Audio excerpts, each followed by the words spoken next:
Bueno, buenas tardes de nuevo. Con vosotros ya sabéis, Óscar Corominas. Hoy trato de comentaros y compartir con vosotros el sexto libro, con lo cual es la sexta semana en la que estamos compartiendo este rato de reflexión, bueno, serena. Creo que lo que trato constantemente de invitaros es a la serenidad, a aprender a trascendernos, a aprender a conectar con el ser, aprender a conectar con nuestra mejor versión, con ese interior que fluye y está en conexión con la realidad y la verdad de las cosas. Y por eso el libro de hoy no podía ser otro que El Principito. La verdad es que me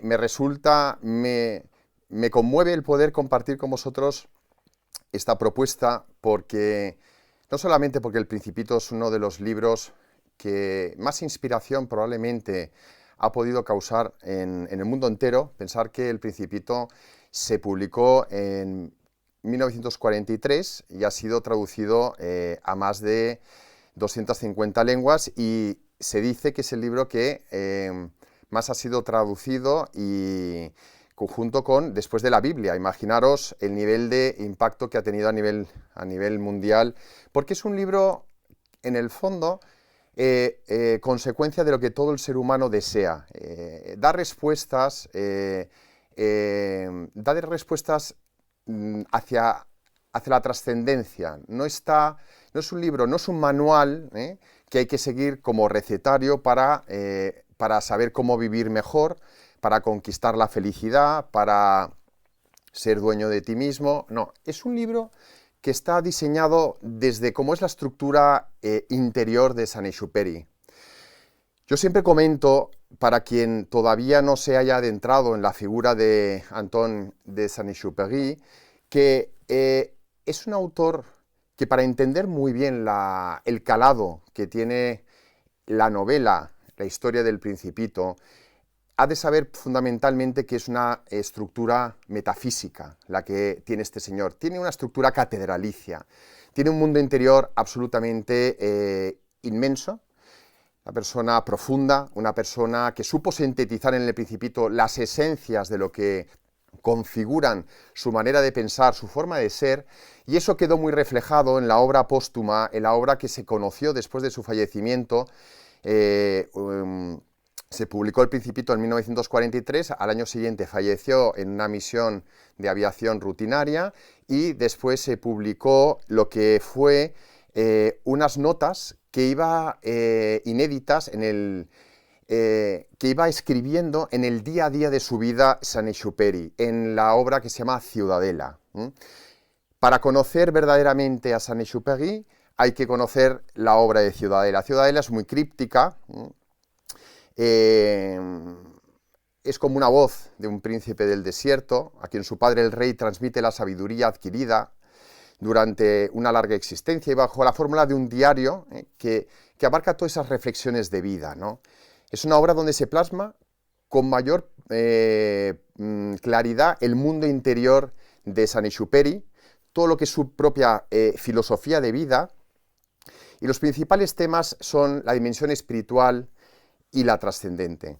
Os sonará muy familiar la palabra trascendente, porque no paro de compartir con vosotros esa inquietud interna que tengo de transmitiros las bondades de tratar de trascendernos constantemente, yendo más allá de una visión estrictamente material, positivista, mecanicista, operativa, pragmática, en la que nos sitúa simplemente un mundo de la supervivencia. Por eso he marcado dos tipos de mundos que tienen mucho que ver con la estructura de Saint-Exupéry. Yo me siento muy identificado con esa fórmula o forma de ver que lo esencial es invisible a los ojos, como le cuenta el zorro, ¿no? Es decir, Saint-Exupéry lo que trata constantemente es de invitarnos con unas frases inspiradoras, evocadoras, siempre tratando de acercarnos hacia lo esencial, que demos ese salto.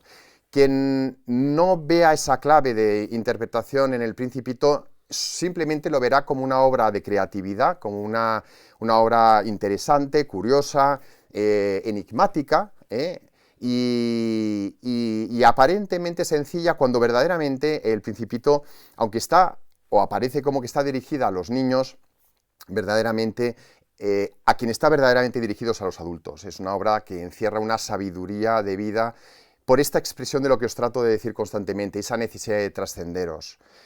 Mirar, esta es el sexto libro. Hemos pasado por Víctor Frankl, por El caballero de la armadura oxidada, por Momo, de Michael Ende, por Los 7 hábitos de la gente altamente efectiva de Stephen Covey en el mundo más práctico, operativo, empresarial, El elemento, de Ken Robinson, y ahora con El Principito lo que trato es de sellar esta visión de profundidad con la cual yo creo que todo el mundo está llamado, y más en estos momentos donde se nos presenta una realidad absolutamente cambiante, incierta, que nos ayude a vencer los miedos a esa incertidumbre. Es una propuesta para que aprendamos a vivir y a convivir en ese habitar del día de hoy. Aprender a serenar la mente, aprender a conciliar y apaciguar las emociones que muchas veces se despiertan o se desatan de forma entrópica o aleatoria, tratar de conquistar ese habitar en nosotros mismos. Yo siempre comento que en el interior del corazón del hombre hay un hogar que hemos de conquistar. Llamarlo nuestro segundo hogar, si entendemos como el físico el primero, o llamarlo, creo que de forma más certera, nuestro primer hogar. ¿Por qué? Porque quien no es capaz de entender que en el interior de la persona hay un mundo para poder autodistanciarnos de lo contingente y lo inmediato, lo que sucede es que psicológicamente vivimos constantemente golpeados por los impactos del día a día, por los impactos de la contingencia, por los impactos de las incertidumbres, como he expresado. Y eso lo que genera es desasosiego, zozobra, inquietud, malestar, inseguridad, que somatizamos después físicamente y hace de nosotros muchas veces rehenes, nos hace rehenes del tiempo. Como sabéis, también tengo una cruzada con el tiempo. Tengo mi propio desarrollo especulativo sobre él y simplemente voy a dar una idea. El tiempo es algo con lo que tenemos que convivir, sobre todo el tiempo entendido como cronos, no como kairos, es decir, como tiempo de reloj. Tenemos que convivir con él, no nos podemos abstraer del tiempo, y lo importante es cómo integramos ese tiempo en nuestro habitar. Claro, ¿qué ocurre? Si solo tenemos la variable del tiempo, no tengo tiempo, solo tengo tiempo para lo que yo deseo, busco y necesito, y no dedicamos tiempo para hacer espacio en nuestro interior y aprender a habitar, lo que nunca va a suceder, y tenerlo con toda seguridad, es que podamos despertar la inteligencia superior del hombre, que, como os he dicho siempre, no es la inteligencia operativa, es la inteligencia contemplativa. Es la inteligencia que nos habilita a la trascendencia. Por eso es tan importante el aspecto de la trascendencia también en El Principito, como iremos viendo, porque es una obra que está plagada de esa visión trascendente, poéticamente expresado y de una manera muy sencilla, ¿no? Si no somos dueños de ese tiempo, porque en nuestro habitar hemos conciliado esa inercia, la hemos domesticado, ¿no?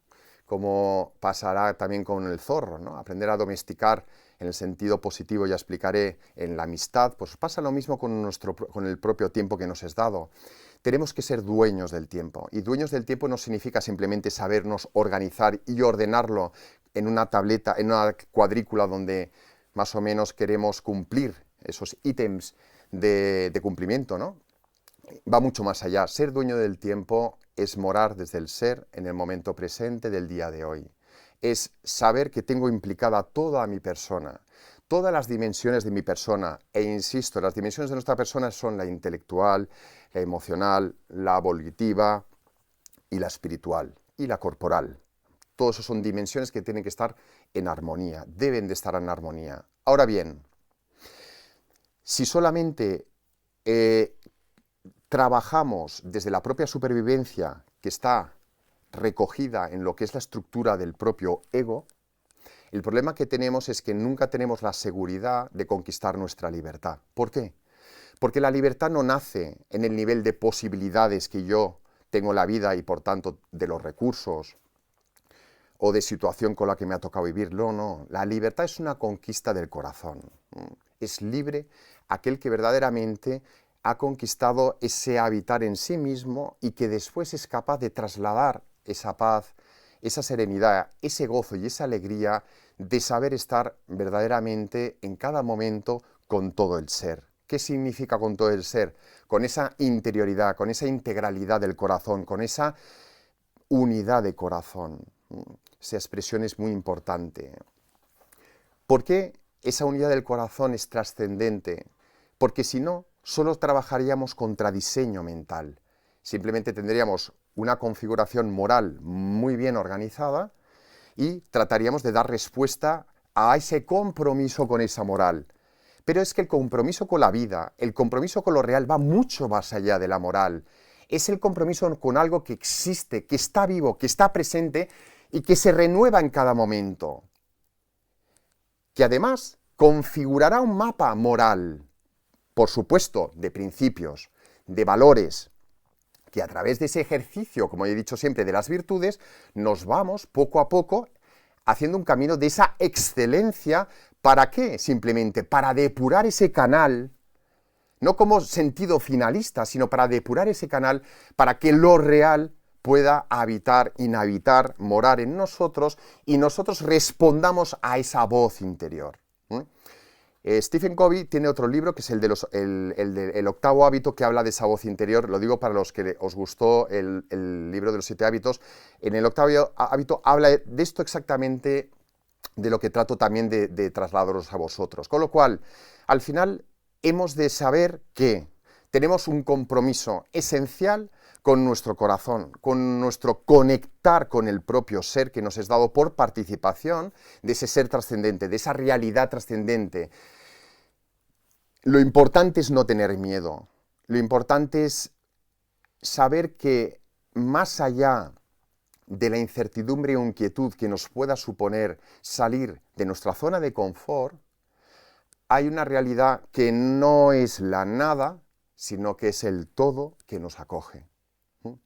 Eso es muy importante porque para todos los que estamos acostumbrados a meditar, a orar, a reflexionar, siempre nos hemos encontrado en un momento dado como una especie de limbo donde se aparece esa trascendencia como un todo o una nada. Hay un momento de incertidumbre porque es un momento que yo le llamo paradójico o metaparadójico, porque al final en ese lindero todo te aparece de forma polivalente, todo es posible, depende del modo como lo enfoques. Y al final lo que te das cuenta es que podría llevarte desde la estructura inmanente hacia el relativismo. Tú sabes que en el fondo eso te genera inquietud, no te genera certeza, no te genera paz, no te genera serenidad. Y entonces sabes que en el fondo has de dar un salto. Porque si no das el salto, no haces ese salto, no haces ese paso de riesgo y de confianza, que eso es la fe, de confianza en que algo, que es alguien, algo real, vivo, que está más allá de mi propia estructura psicológica, estando en lo más profundo de mi corazón, es lo más inmanente, pero es lo más trascendente, está en la espera de darte la clave de esa voz interior que te invita como brújula a organizar y ordenar verdaderamente tu vida. Es decir, la libertad interior es la conquista del hombre que se trasciende. Sin trascendencia no hay conquista posible de la libertad. Eso es una idea que quiero encajarla muy bien desde el principio como colofón de todo lo anterior y como también esencia de lo que Saint-Exupéry en la obra del Principito y en Ciudadela con más profundidad y más complejidad en realidad también trata de dibujar. He cogido, para que tampoco sea muy extenso, porque ya sabéis que me voy motivando y os voy trasladando poco a poco, como os traslado mi vida filtrada por las lecturas, pues realmente no acabaría nunca, ¿no? Eso es un compartir para mí muy gozoso, porque yo solo tengo que ser con vosotros, solo tengo que mostrarme y no tengo que demostrar ni tengo que aparentar nada. Soy en la sencillez de lo que soy y punto, ¿no? Y he querido recoger dos aspectos, que es el de los niños y el de la amistad, ¿vale? Son dos, me preguntáis, que puedo verlo a veces, no veo demasiado bien, pero dice, ¿cuál es la frase que más te gusta del Principito? Pues ahora voy a por ello, ¿eh? Con respecto a estas dos ideas que están muy bien recogidas en el Principito, hay una previa que la dejo como expresión de una poesía muy grande, que dice, lo que embellece al desierto es que esconde un pozo en cualquier parte. Mirar, esa frase tiene una profundidad, una hondura absolutamente maravillosa. Porque, ¿qué es lo que quiere decir? ¿Qué es lo que quiere evocar? Como os digo constantemente, el Principito lo que quiere hacer con toda su narrativa es evocar, que dé un salto, no que lo lea a forma racional o discursiva. Nadie va a entender el Principito si solo activa la inteligencia, digamos, del CEI, la operativa, la práctica. No lo vas a entender, ni vas a saber qué está diciendo, y te quedará como una estructura, en cualquier caso estética y bella, pero nada más. Sino que tienes que abrir el corazón, o sea, hay que abrir el corazón, hay que ser capaces de abrir el corazón para poder entender desde la comprensión profunda, ¿eh? Ya os he dicho que entender es con la cabeza y comprender es como interiorizas y pasas las cosas al corazón. Y entender con el corazón es lo que constantemente quiere invitarnos el Principito. La esperanza está en saber que aunque se nos presente un desierto, sabemos todos que hay un pozo, sabemos que necesariamente tiene que haber un lugar donde reposar, donde poder, como oasis, repostar las energías y cargarnos de fuerza para amanecer constantemente. Insisto en una idea vital. En estos momentos en los que la realidad se mueve de tal manera y en los que las referencias cada vez van a ser menores y nuestras propias seguridades se van a tambalear, tenemos que saber dónde afianzarnos, dónde beber, dónde está nuestro pozo en ese desierto. Tenemos que saber identificarlo. Lo primero que tenemos que tener la tranquilidad es que existe. Y yo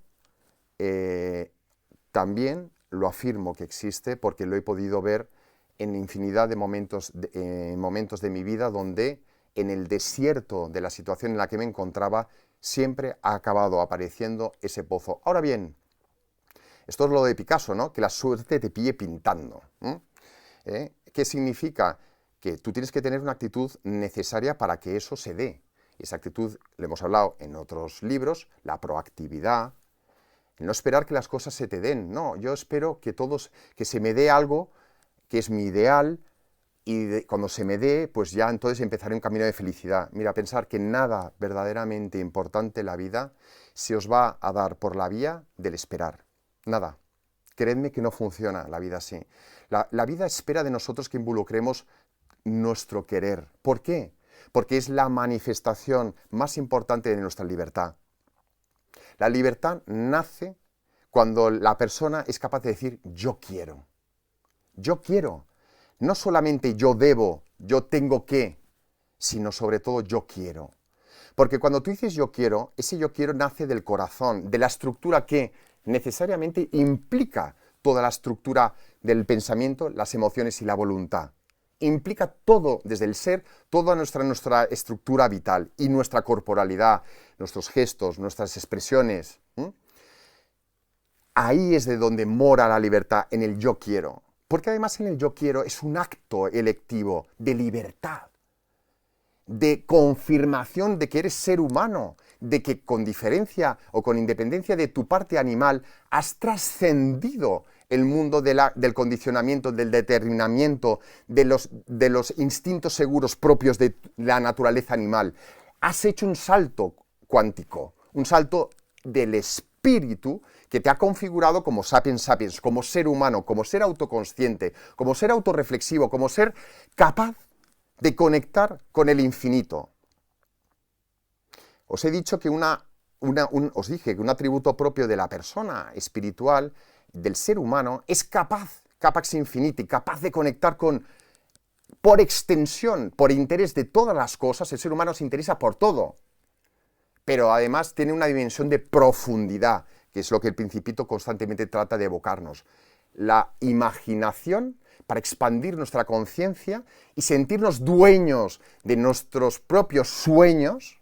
Es muy bonita esa imagen constante, ¿no?, del Principito con el, creo que lo tengo apuntado y aparecerá, cuando habla de las estrellas, ¿no? Es muy bonito. Mira, hay una frase muy bonita que viene a colación. Me pregunto si las estrellas se iluminan con el fin de que algún día cada uno pueda encontrar la suya. Mirad, esto es que es maravilloso. ¿Qué significa eso? Significa, sueña, sueña de verdad, sueña en grande, sueña en positivo. Eso no significa ser idealista, no significa quedarme en mi propia conciencia, en un diseño imaginativo donde yo me miro a mí mismo, que es lo que yo decía antes, de esperar que las cosas me vengan, en lugar de conquistar mi libertad en el yo quiero, saliendo al encuentro de la realidad. Que también es un camino, insisto, no solamente externo, es un camino intrínseco, es un viaje interior, es un caminar hacia el ser. Y principalmente es eso, el yo quiero es, yo quiero identificarme como quien realmente soy, porque en realidad no tengo ni idea de quién soy. Y como no tengo ni idea de quién soy, a lo mejor nunca lo voy a saber, al menos voy a hacer un viaje para saber lo que no soy. Eso es lo que tendrás cada vez más claro cuando tú hagas ese recorrido interior. Lo que no eres va a verse con mucha facilidad y lo que tú eres se va a ir dibujando, porque en ese deshojar la cebolla, el que salgan las capas, lo que va apareciendo es tu identidad, tu naturaleza, tu esencia, tu ser. Nunca de forma perfecta, nunca de forma cerrada, porque el ser no se deja encerrar. Está vivo, está presente, está real, pero tú te sabes tú mismo cuando conectas en ese viaje interior. Pero también es un viaje hacia afuera, de donación, de entrega, de encuentro con los demás, de no quedarme pensando que las cosas me van a venir. No me van a venir. Lo que me va a venir es aquello que yo sea capaz desde mi querer propiciar. La frase que os decía es...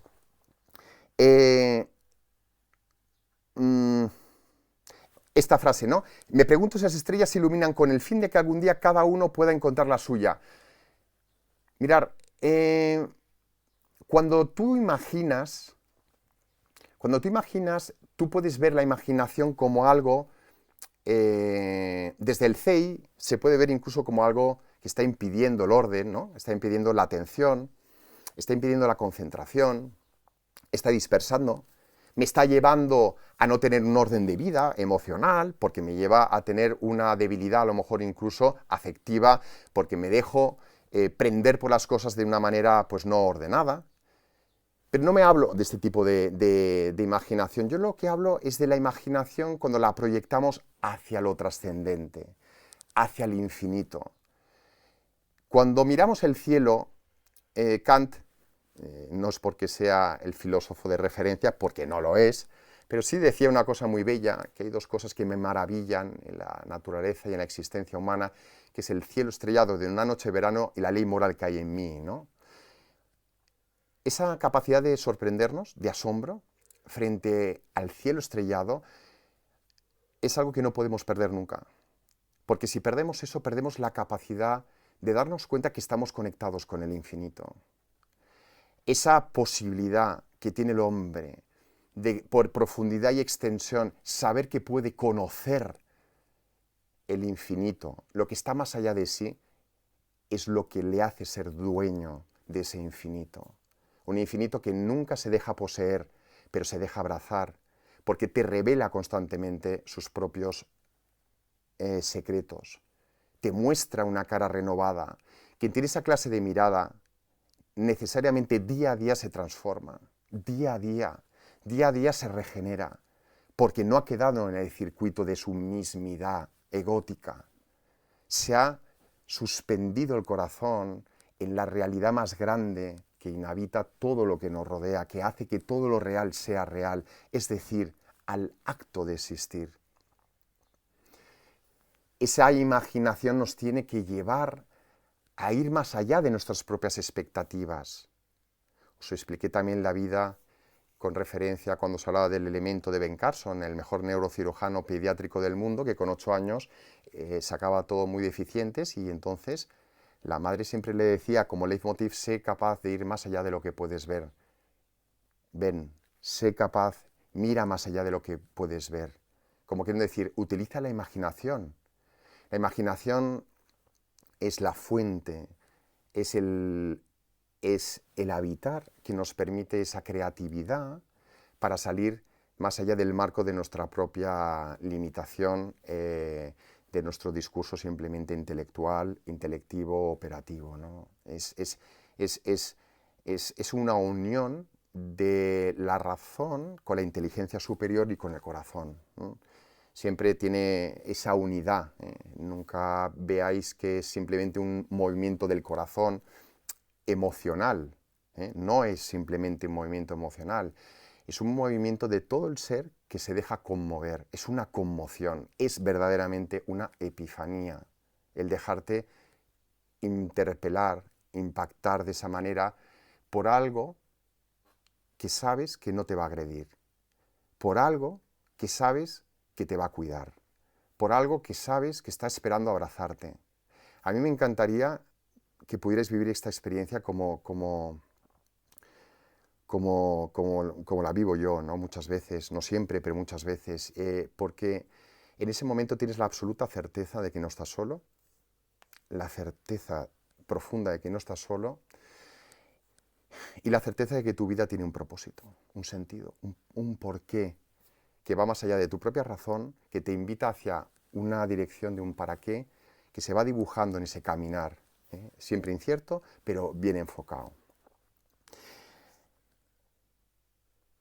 Hay sobre la amistad, en el Principito, es la frase famosa, por ejemplo, ¿no? Si tú me domesticas, entonces tendremos necesidad el uno del otro. Tú serás para mí único en el mundo y yo seré para ti único en el mundo. Mirar, domesticar, en la expresión de Saint-Exupéry, no es domar como un animal, significa compartir la formalidad, tu forma de ser, vincularte de verdad. Esto es una cosa que insisto constantemente. La gente se malcomunica, pero verdaderamente la gente no genera un encuentro, porque tiene miedo al compromiso. Tiene miedo a que si yo comparto mi formalidad contigo, lo primero es salir de mi propia estructura psicológica y entrar en otra que es diferente a mí, me genera incertidumbre y miedo. Y por otro lado, mi estructura emocional, además, la tengo que involucrar para generar una resonancia afectiva y comprender el sufrimiento, las necesidades de la otra persona, pues también me genera una inquietud, un desasosiego. Pero es que es el reto que tiene el ser humano, si no, es que lo vais a ver dentro de nada, el hombre cyborg, o esa inteligencia artificial que aprenderá en la singularidad de sí misma. Veremos ordenadores cuánticos que procesarán datos y serán infinitamente más eficientes y eficaces en ordenar las pautas del día a día mucho mejor que nosotros. Pero es que hay un abismo entre esa realidad y lo que somos el ser humano. Y el abismo es que, claro, el ser humano, cuando deja de ser aquello para lo cual está llamado, está dejando espacio a que otras realidades virtuales, otras realidades de diseño, vayan haciendo que el hombre, destacando del hombre su imperfección, porque el hombre no se ha completado, no ha mostrado su grandeza, su belleza, y sustituyen diciendo que el error de sistema es el ser humano, que es muy imperfecto, y por eso genera las guerras, genera las discusiones, y con el ser humano no se puede ir más allá, y nos quedan 4 días de mundo. Y es esencialmente porque nosotros no mostramos la grandeza de lo que somos. Y si no aprendemos a vincularnos con los demás sin miedo, asumiendo los riesgos que supone, asumiendo lo que conlleva ese vincularme, ese sufrimiento, esos desazones, pero hay que comunicarse y hay que tratar de conseguir un mínimo de vínculos, porque si no, pasaremos por la vida de forma superficial, operativa, práctica, pragmática, en función de lo que me interesa, y en lo que estaré haciendo es alimentar estrictamente la supervivencia, pero en nada lo que estaré haciendo es garantizar el gozo, la plenitud y la felicidad a la cual estoy llamado por mi libertad, insisto, por mi libertad. No hay felicidad sin libertad, y tampoco hay felicidad sin libertad, sin compromiso. Por eso, en el fondo, todo ese donarme, ese domesticarnos en el sentido de dar nuestra formalidad, todo nuestro ser, es una manera de vincularnos de forma indeleble, estable, segura.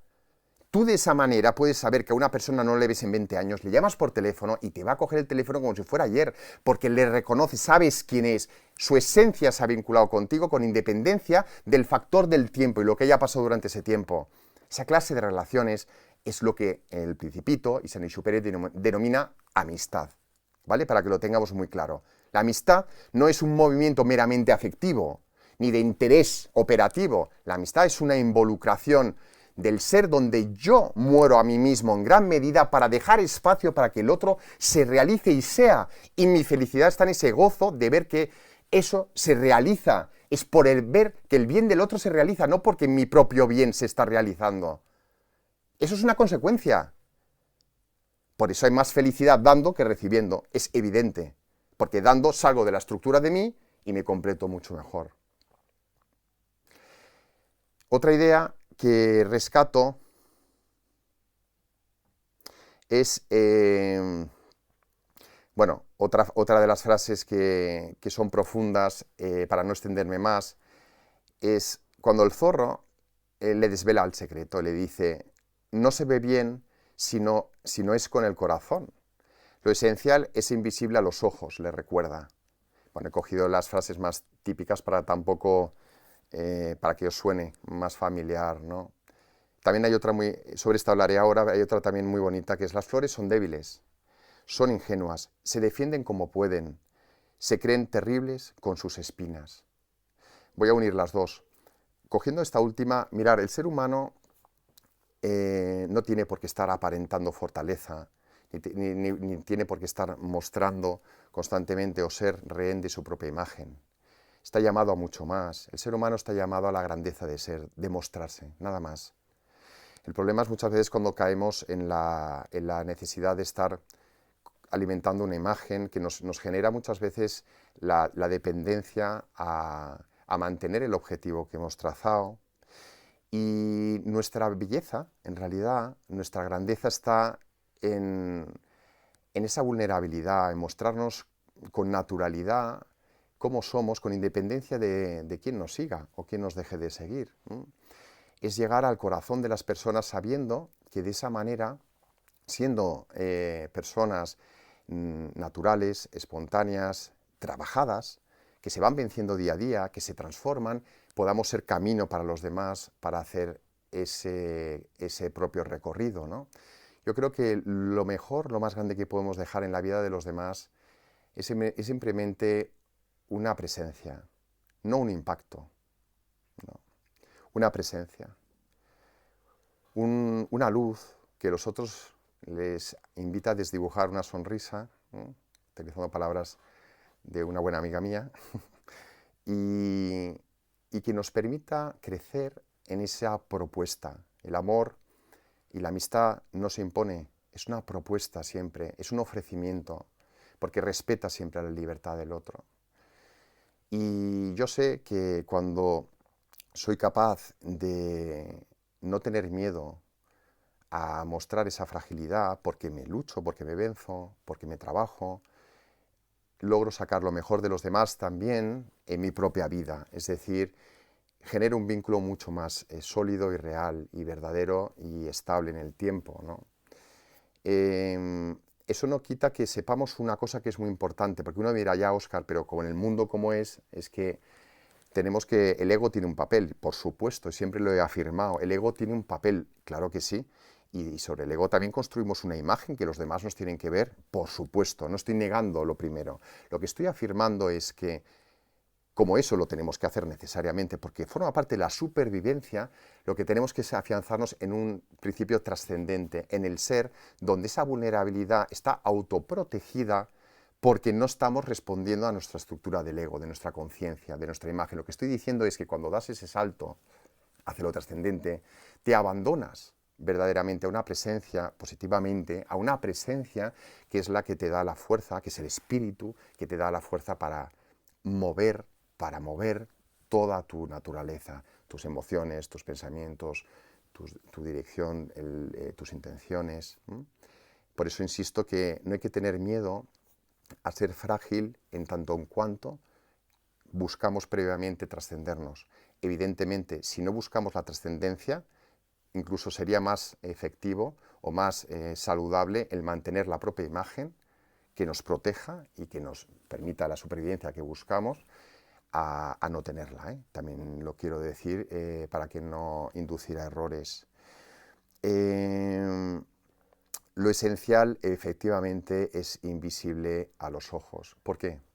Mirad, yo andando con mi hijo, en esos pocos momentos que nos permiten esta situación, yo le decía, mira, Juan Pablo, aquí tenemos pues este suelo que pisamos, esta valla, es todo lo que podemos con los sentidos tocar, sentir.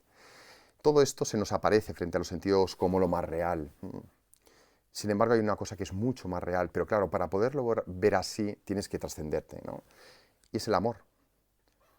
El amor es, verdaderamente es lo único real. A mí siempre me gusta dibujar lo material como una expresión de un amor solidificado en diferentes grados de perfección, ¿no? Porque el amor es una realidad que es la que acompaña al hombre con independencia de que el ser querido esté contigo o no esté, haya fallecido o no haya fallecido. Es la realidad que une verdaderamente el hilo, es un hilo de conexión verdadero entre la amistad, entre la amistad pura, sincera, honesta, transparente, abierta. Esa capacidad de vincularte sin miedo, porque confías más allá de ti. Es que, ¿sabéis qué pasa? Es que el miedo nace cuando uno solo confía en sí mismo, cuando se busca a sí mismo en el control y trata de controlarlo todo. Pero a ver, ¿cómo quieres no tener miedo si estás constantemente queriendo controlarlo todo? Si es que el miedo aparece a la vuelta de la esquina, ¿y sabéis cuál es? El miedo a perder el control. El miedo a perder el control es el gran miedo de la persona que solo controla porque piensa que con eso garantiza su seguridad. La seguridad nunca está garantizada, nunca. La única garantía que tenemos es saber funcionar sin miedo en el día a día, en esa incertidumbre constante, pero afianzados en una vida que que seamos dueños de nosotros, donde nosotros sintamos que somos los protagonistas, que la estamos impulsando, porque además no somos los últimos protagonistas. Somos los segundos protagonistas del primer protagonismo, que es lo real, la existencia, muchos le llamamos Dios, presente en toda la naturaleza y en toda la realidad que nos envuelve. Bueno, no quiero extenderme más porque os he dicho muchas cositas. Yo creo que nos puede invitar a una interesante reflexión, ¿no? El poder evaluar cómo hacemos en nuestro día a día, ¿no? Para sacar tiempos de reflexionar, tiempos de admirar las cosas, de sobrecogernos, de asombrarnos, de dejarnos impactar, sabiendo que lo real es una caricia, es como el pétalo de una rosa, ¿no? que es más suave que el terciopelo. Lo real es así, lo real es un susurro, es un viento que se mece en las hojas del árbol, lo real se presenta como algo que es poesía, es que es poesía pura. Sin embargo, el corazón tiene que estar abierto a acoger eso y no verlo como algo que, claro, como no es práctico, claro, el pragmatismo de William James, ¿no? Es decir, claro, solo es real aquello que es útil, ¿no? La realidad se basa en la utilidad, ¿no? Tenía apuntadas muchas cosas precisamente para hablar sobre eso, ¿no? Lo verdadero es lo útil. Pues no, pues no, pues no. Lo verdadero es lo útil para el mundo operativo, y cada uno en su rango de realidad. Pues claro que sí. Pero para el mundo del hombre, del corazón humano, lo real es otra cosa. Bueno, os dejo abierto para si queréis hacer alguna pregunta y si no, bueno, voy a esperar un poquito a ver si queréis hacer alguna cuestión. A ver.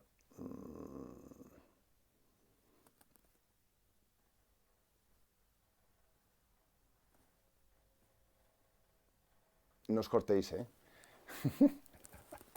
No os cortéis. Si queréis preguntar, es que no veo, es que como estoy con el dedo, vamos. Frente a la nada que se presenta solo cabe la respuesta en presente. Yo quiero, yo confío. No se puede atesorar, solo renovar. Gracias, Luis. Cuando te abres y quieres ayudar y las personas... cuando te abres y quieres ayudar y la persona te responde con una actitud negativa, wow, Virginia, esta es una gran pregunta. Vamos a ver. Sí, esta es una cuestión que se nos va a presentar constantemente, sobre todo cuando trabajamos o funcionamos desde el propio corazón, ¿no? Cuando somos capaces de abrirnos sin miedo y con confianza. Uno tiene que tener claro que tiene que ser imbatible al desánimo porque el riesgo está garantizado. Tú te hables de corazón, te hables de confianza, pero tu seguridad, ¿dónde está? Tu seguridad está en saber que el otro, en el fondo, no tiene el poder sobre ti. Nada ni nadie te puede herir sin tu permiso. No tiene ese poder sobre ti. Víctor Frank en el campo de concentración, nada ni nadie te puede herir sin tu permiso. Yo no tengo que permitir que la negatividad, la toxicidad de lo que me rodea y los que me rodean invada la esfera de mi ser. Para empezar, no podrá nunca, porque el ser está autoprotegido, sino que yo lo que tengo que tratar de hacer es escuchar, mirar a la persona penetrándola, yendo más allá. Hacer un ejercicio siempre que os va a funcionar. Cuando alguien se os presente de forma negativa, no le juzguéis.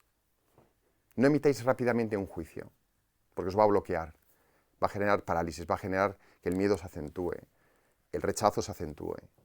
Mirarlo al corazón y tratar de buscar una fortaleza siempre en la persona. Esa es la mejor manera para salir de la queja, del reproche, de la crítica que nace como mecanismo de protección ante esa toxicidad o esa negatividad que se nos presenta. Eso funciona.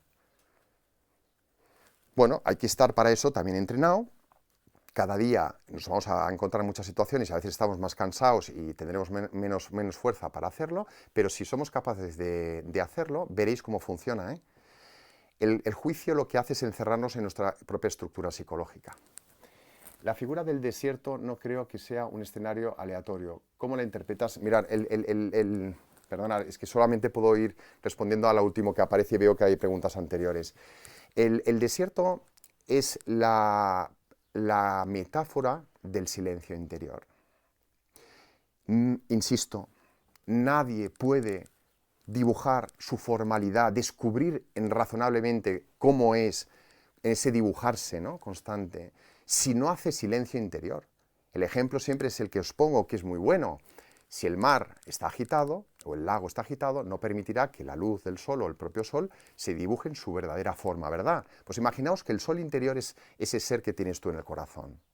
Si tú estás agitado con las emociones, el agua está moviéndose, lo que hará esa luz es refractar, es decir, no permitir que identifiques verdaderamente ni de dónde viene el sol, ni podrá dibujar la verdadera figura del sol.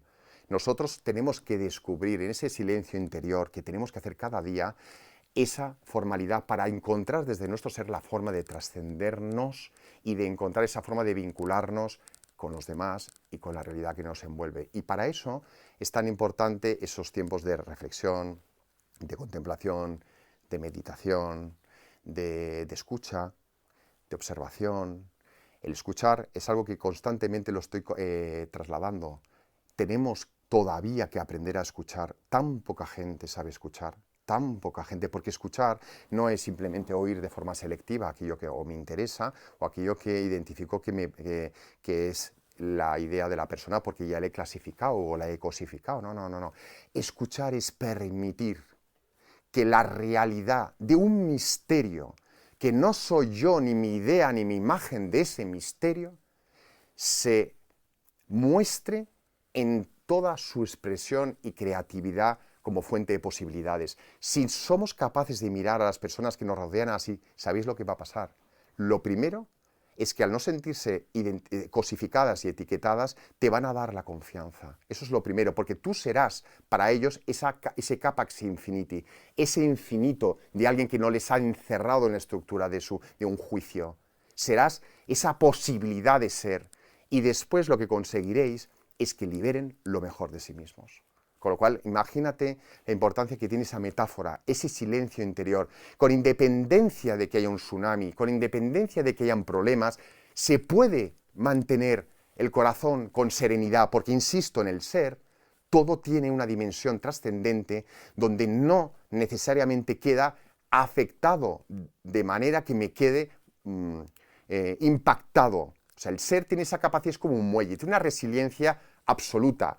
Me da la flecha del veneno dentro, pero el ser lo que hace es, se deja impactar, No es una persona fría que está en el ser, hierática, que ha conseguido la trascendencia y ha conseguido la imperturbabilidad, ¿no?, de los estoicos, ¿no?, la pacella. No, no, no, no. Es otra cultura. No es el quietismo. Os estoy invitando a ser de carne y hueso, a sufrir, pero no sufrir por lo que no debemos de sufrir. Y entonces me viene el veneno y lo saco fuera. No permito que eso me esté contaminando, intoxicando, porque no quiero que forme parte de mi estructura interior algo que me debilita, algo que me hace que la autoestima se reduzca, algo que me hace estar siempre en necesidad de aprobación y de aceptación de los demás. No, no, no. Hemos de dar un salto de madurez muy grande en ese sentido, con lo cual imagínate qué imagen más profunda, la del propio desierto. Es todo, es todo. Me estrellé en el propio desierto, ¿no? El avión se estrelló en el desierto, claro, porque en un momento dado, todos vamos a experimentar la soledad.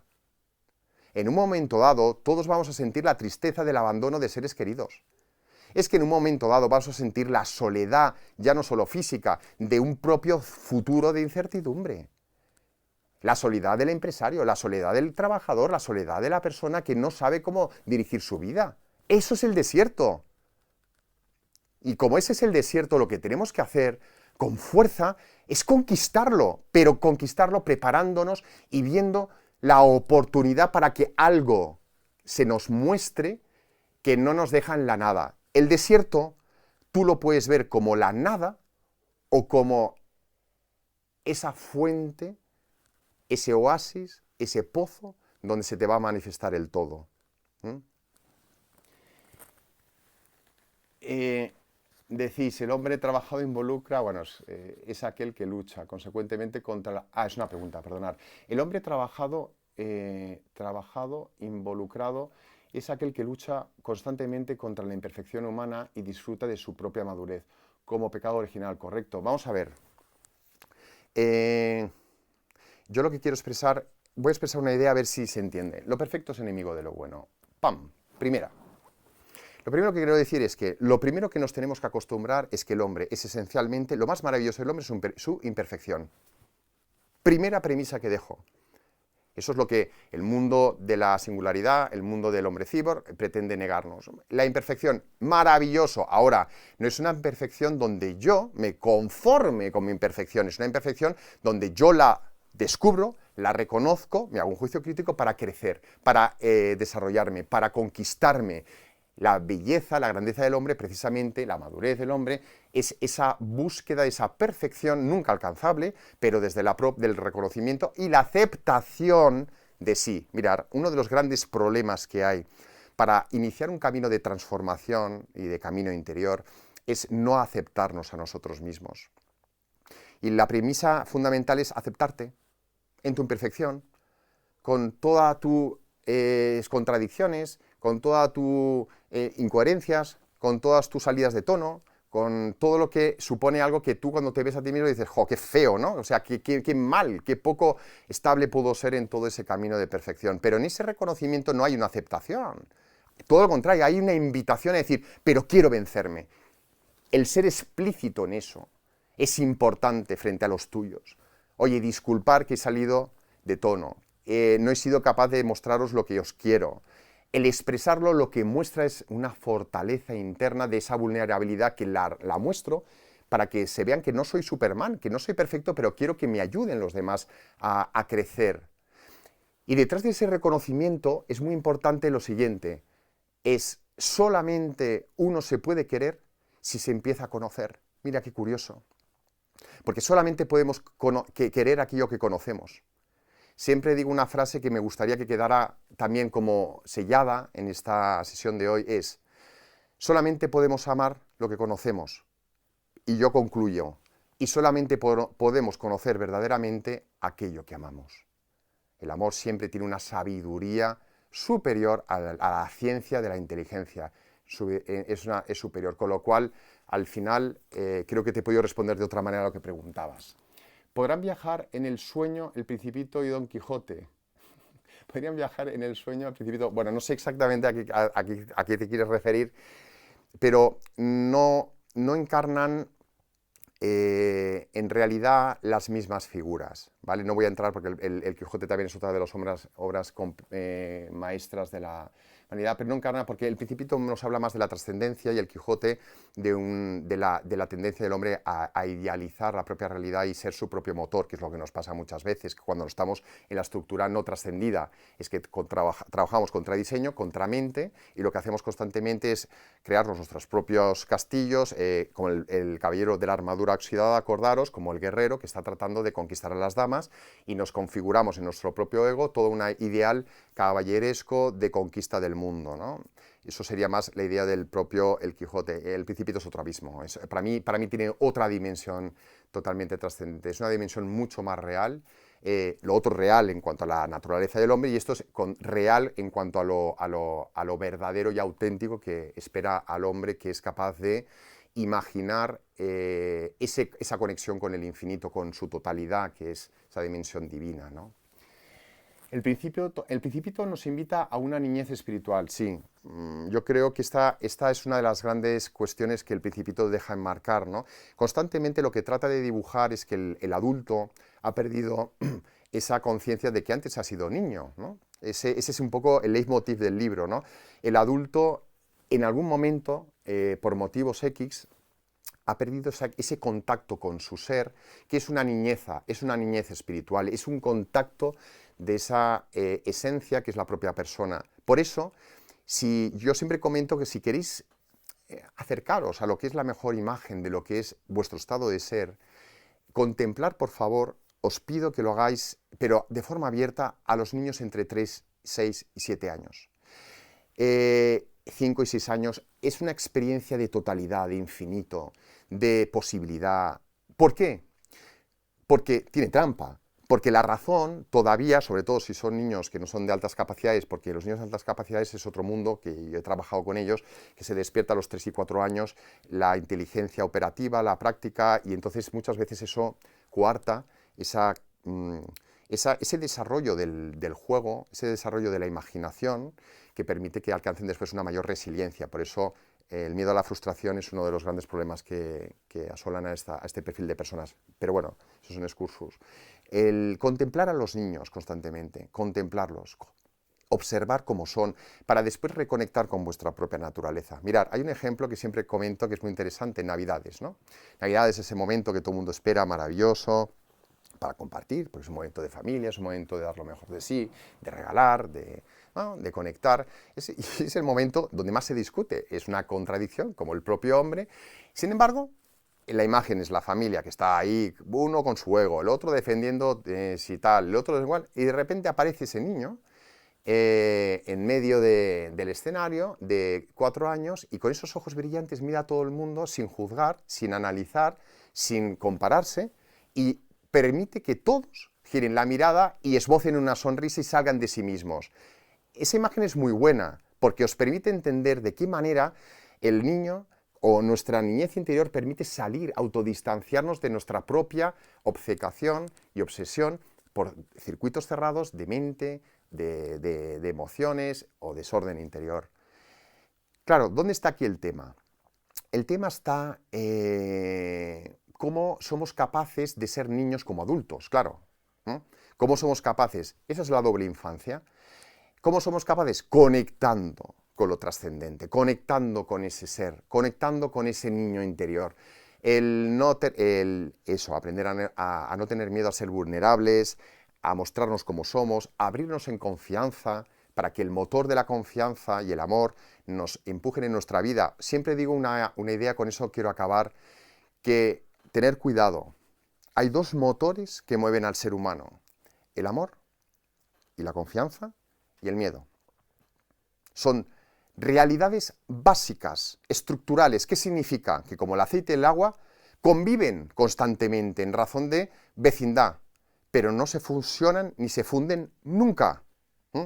Pongamos que la confianza es el aceite, porque siempre está arriba, y el miedo es el agua. Funciona igual, pero hay que hacer un acto electivo constante para no vivir en la supervivencia, es decir, desde el miedo constante de las cosas y querer todo estar controlando y garantizándolo. Hemos de vivir en la confianza del ser que nos invita a ir siempre mucho más allá de las inquietudes, de los recelos, de las desconfianzas que nos invaden constantemente esa voz de juicio.